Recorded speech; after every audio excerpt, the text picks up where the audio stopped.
A frog rests on a wet rock, while a lizard suns itself on the stone beside it. They look like cousins, and people lump them together constantly, yet these two animals live by completely different rules, starting with the skin you'd feel if you touched them. Reptiles are the turtles, snakes, and lizards you picture, along with alligators and crocodiles.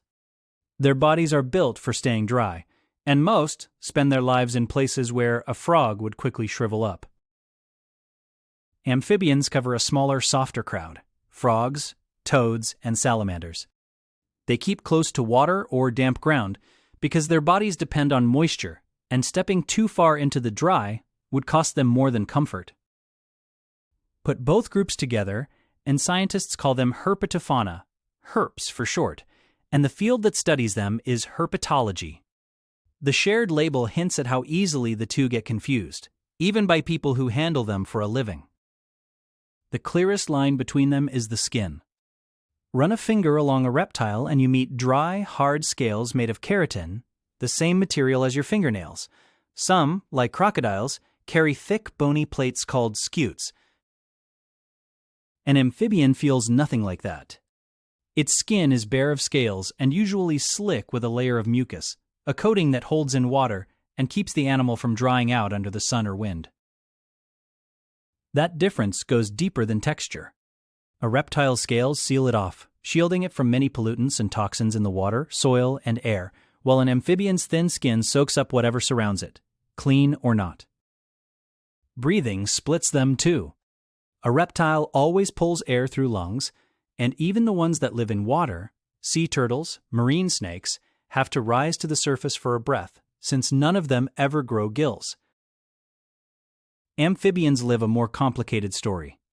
Many begin life in water as gilled larvae, like tadpoles, before changing form and moving onto land, and they return to water to breed, tying their whole life cycle to it. For all these differences, the two share one big trait: neither carries an internal thermostat. Both are ectothermic, or cold-blooded, taking their warmth from the world around them, a basking rock, the heat of the open ground. That shared cold-bloodedness plays out differently because of the skin. A reptile's sealed scales let it thrive in dry, baking heat, where an amphibian couldn't last, which is why deserts belong to lizards and snakes, not frogs. On paper, the split is official. In the Linnaean system that organizes living things, reptiles sit in their own class, Reptilia, and amphibians in theirs, Amphibia, separate branches, despite how often the two get filed together in our heads. Reproduction blurs the picture a little. Most herps lay eggs, though the type of egg differs. Amphibian eggs are soft and jelly-like, usually laid in water, while reptile eggs have leathery shells, and a few species skip eggs entirely, giving birth to live young. Geography sharpens the contrast in places like Australia, home to about 14% of the world's reptile species, roughly 869 of them, and more than 9 in 10 live nowhere else on Earth, a reptile stronghold shaped by long isolation.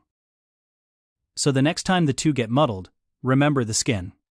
Dry and scaled, sealed against the world, points to a reptile. Moist and bare, drinking in its surroundings, points to an amphibian. Two answers to the same problem of staying alive on land.